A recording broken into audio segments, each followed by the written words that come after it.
नमस्कार, स्वागत है आपका पहाड़ समाचार में। मैं हूं आपके साथ प्रिया तिवारी।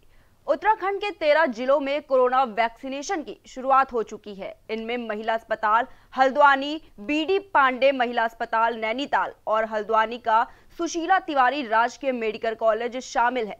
वहीं सीएमओ जोशी ने बताया, तीनों स्वास्थ्य केंद्रों में वैक्सीनेशन शुरू हो चुका है। इसके बाद अगली रणनीति के तहत बाकी अन्य सेंटरों पर टीकाकरण शुरू किया जाएगा। टीकाकरण का यह कार्यक्रम 20 जनवरी तक चलेगा। इसके लिए जनपद में 35 सेंटर बनाए गए हैं।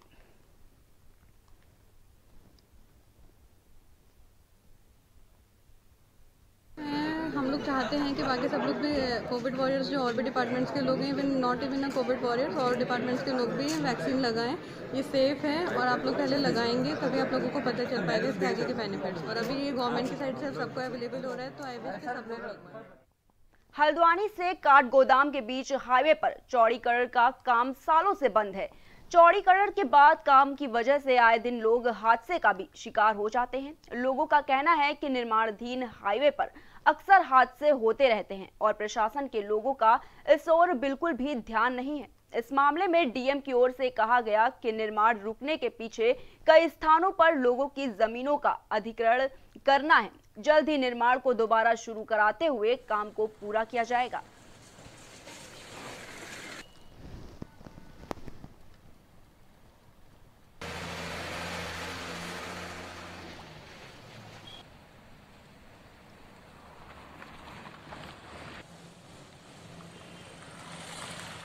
मुंबई के उद्योगपति व समाज सेवी मोहन काला गढ़वाल पहुंचे। यहां मोहन काला के क्रांति दल में शरीक होने पर इलाके में चर्चा शुरू हो गई।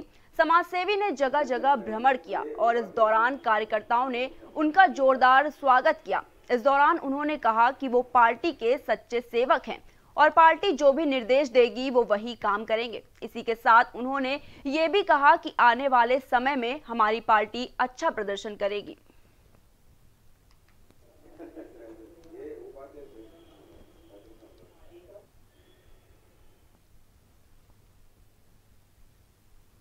रामनगर ब्लॉक में खराब सड़कों को बनवाया गया, लेकिन सड़क की मरम्मत के बाद भी कोई फायदा नहीं मिला। जानकारी मिल रही है कि मरम्मत के बाद 1.5 महीने के अंदर सड़क दोबारा उखड़ने लगी और बड़े बड़े गड्ढे नजर आने लगे।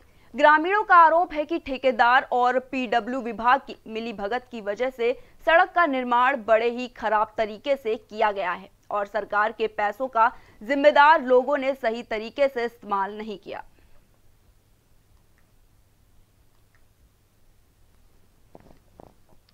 देखिए, हमारे द्वारा सेमल पर्यावरण मार्ग में पैच रिपेयरिंग का काम कराया गया था और ऐसा कुछ एक स्थानों में ये हमने देखा, नोटिस किया कि पैच हमारे उखड़ गए हैं और अभी चूँकि ठेकेदार का डिफेक्ट लायबिलिटी पीरियड में कार्य है और हमने ठेकेदार को बता भी दिया है और लिखित रूप में इसकी जानकारी उनको दे दी गई है और जो भी पैच हमारे ख़राब हुए हैं उसको हम ठीक कराएंगे। अभी फ़िलहाल तो ठीक नहीं करा पाएंगे क्योंकि अभी थोड़ा तापमान की दिक्कत है। जैसे ही तापमान दामदीकरण कार्य के लिए उचित प्रतीत होगा हम इस कार्य को ठीक करेंगे। इसमें खाली टेपिंग हुई है और रोड इतनी बुरी बनी है कि इस समय कोई भी हादसा हो सकता है। इसमें पूरी रोड उखड़ चुकी है, इसके मौके पर जायजा लिया जाए। लगभग कितनी अनुमानित राशि में रोड बनी है? ये तो कई लाखों में है अनुमानित और मेरे हिसाब से लाख कुछ भी काम नहीं हुआ उसमें। लगभग कितना समय हो गया उस रोड को बने हुए? रोड में कम से कम 1 से 1.5 महीना समय लगा है बने हुए और इस समय रोड पूरी बेकार हो चुकी है। मौके पे देखा जाए इसे। रुद्रप्रयाग में सुबह करीब 11 बजे जिलाधिकारी मनोज गोयल और सीएमओ बीके शुक्ला की मौजूदगी में वैक्सीन लगाने की विधिवत शुरुआत की गई। बता दें कि जिला अस्पताल में नवनिर्मित आयुष विभाग के भवन को कोरोना वैक्सीन के लिए तैयार किया गया है। वैक्सीन लगाने से पहले जिलाधिकारी मनोज गोयल ने पूरी व्यवस्थाओं का निरीक्षण किया, साथ ही सभी तैयारियों की जानकारी ली। वहीं वैक्सीन लगाने के बाद सभी को निगरानी कक्ष में 30 मिनट तक डॉक्टर की निगरानी में बैठाया जा रहा है ताकि किसी को भी कोई रिएक्शन ना हो।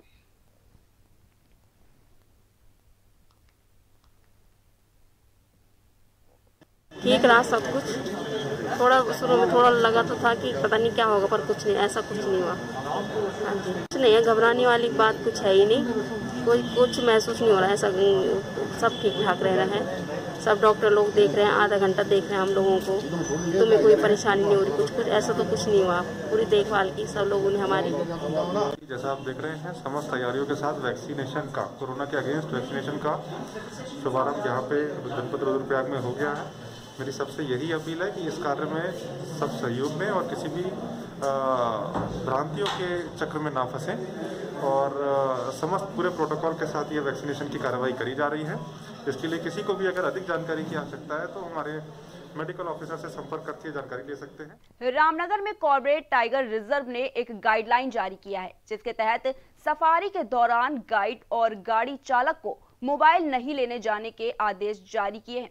कॉर्पोरेट प्रशासन ने कहा कि सफारी के दौरान अगर चालकों ने नियमों का पालन नहीं किया तो चालकों के परमिट को रद्द कर दिया जाएगा। इस मामले में सीटीआर निदेशक राहुल कुमार ने बताया कि गाइडलाइन का पालन करने के लिए सभी कर्मचारियों को निर्देश दिए जा रहे हैं।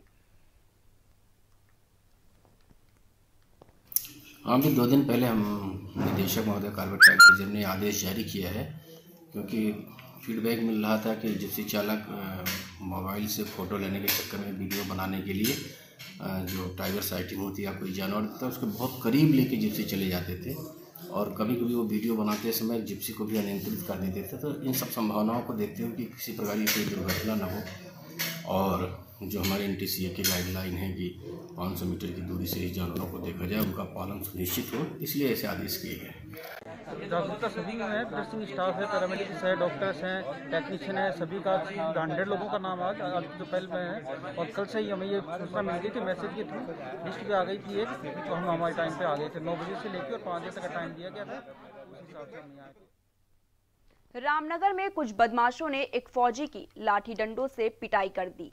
हमले के दौरान फौजी गंभीर रूप से घायल हो गया। स्थानीय लोगों ने घायल फौजी को इलाज के लिए अस्पताल में भर्ती कराया। बता दें कि फौजी जम्मू कश्मीर में तैनात है और वो छुट्टियों के लिए रामनगर अपने घर जा रहा था, तभी कुछ बदमाशों ने फौजी के ऊपर हमला कर दिया। फिलहाल इस मामले में पुलिस ने आरोपियों के खिलाफ शिकायत दर्ज कर ली है और मामले की जाँच शुरू कर दी है। मैं फौज में हूँ, ऐसे मेरी अभी 6 है और मैं यहाँ तक अभी कश्मीर में हूँ ड्यूटी में। और मैं ये बताना चाहता था कि आज के टाइम पर कुछ नहीं हो रहा, सब जो दिख रहा है उसे मारना है। मैं गाड़ी से जा रहा था, मेरे पीछे लगे लड़के धक्का मुक्की हुई, उसके बाद कह रहे गाड़ी रोक और मैंने पीछे देखा तो 4-5 गाड़ी और थी मेरे पीछे।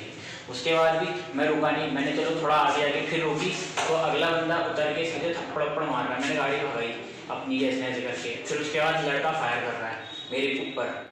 आज शाम को एक सूचना आई थी कि झगड़ा हुआ है कुछ लड़कों के बीच में, जिनमें से एक लड़के को पीटा गया है। वो बेसिकली फौजी है जो छुट्टी पर आया हुआ था। तो यही हमारे शावलदे और ये लोटाबाग साइड के लड़के हैं, जिसमें से एक का नाम पप्पी सागर है। उनके द्वारा एक लड़के के साथ मारपीट की गई है जो फौजी है। अभी उनके एक तहरीर आई है जिसके आधार पर हमने अभियोग पंजीकृत कर लिया है।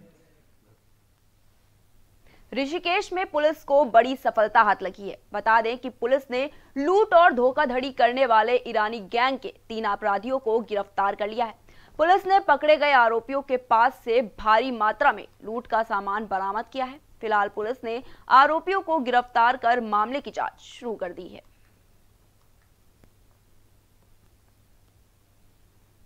ये ऋषिकेश में 6 जनवरी को एक व्यापारी की पत्नी के साथ एक ठगी की घटना हुई थी, जिसके आधार पर मुकदमा पंजीकृत कर अलग अलग टीमें बनाई गई थी। और इस घटना से संबंधित अन्य प्रदेशों की पुलिस से भी हम लोगों ने संपर्क किया था, जिसमें घटना का तरीका ये साझा कर प्रकाश में आया कि इस प्रकार की घटनाएं ईरानी गैंग द्वारा की जाती हैं, जिसके संबंध में मुखबिर हम लोगों ने सभी जगह लगाए थे और मुखबिर की सूचना पर रात 3 लोगों को गिरफ्तार किया गया है जो कि ईरानी गैंग के हैं। और तीनों से घटना में जो माल था उसको संपूर्ण बरामद। विकासनगर में सड़क सुरक्षा दिवस के मौके पर सुरक्षा अभियान जागरूकता रैली निकाली गई।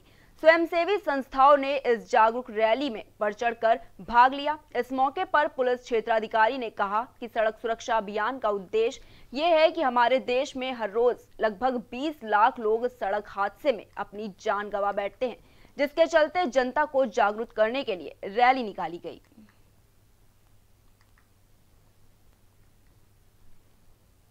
एक आम जनता को मोटर व्हीकल एक्ट के अंदर हमें क्या चीज़ें देखनी है, अपना हेलमेट पहनना, अपनी सुरक्षा के लिए हेलमेट पहनना है, ट्रिपल राइडिंग नहीं करनी है, इसके अलावा अपने गाड़ियों के रजिस्ट्रेशन और इंश्योरेंस अपना पूरा रखना है। खास करके ट्रैफिक के संबंध में ये अभियान चल रहा है और इसमें डे बाई डे अलग अलग मुद्दों पर कार्रवाई होगा। जागरूकता रैली है, उसके अलावा स्कूल कॉलेज में जाकर के बच्चों को इसके बारे में शिक्षित करेंगे, NGO के माध्यम से सेमिनार कराएंगे। तो एक जनता को जागरूक करने के लिए एक ये हमारा बड़ा लक्सर पुलिस ने अवैध शराब की बड़ी खेप को बरामद करते हुए सफलता हासिल की है। टीम ने मुखबिर की सूचना पर एक जगह पर छापेमारी की। छापेमारी के दौरान टीम ने शराब की भट्टी को नष्ट करते हुए अवैध शराब को भी कब्जे में ले लिया। इसी के साथ पुलिस अधिकारियों ने बताया कि अवैध शराब के खिलाफ अभियान चलाया जा रहा है। शराब के साथ तस्कर को भी गिरफ्तार किया गया है और शराब तस्कर के खिलाफ कई धाराओं में केस भी दर्ज किया गया है।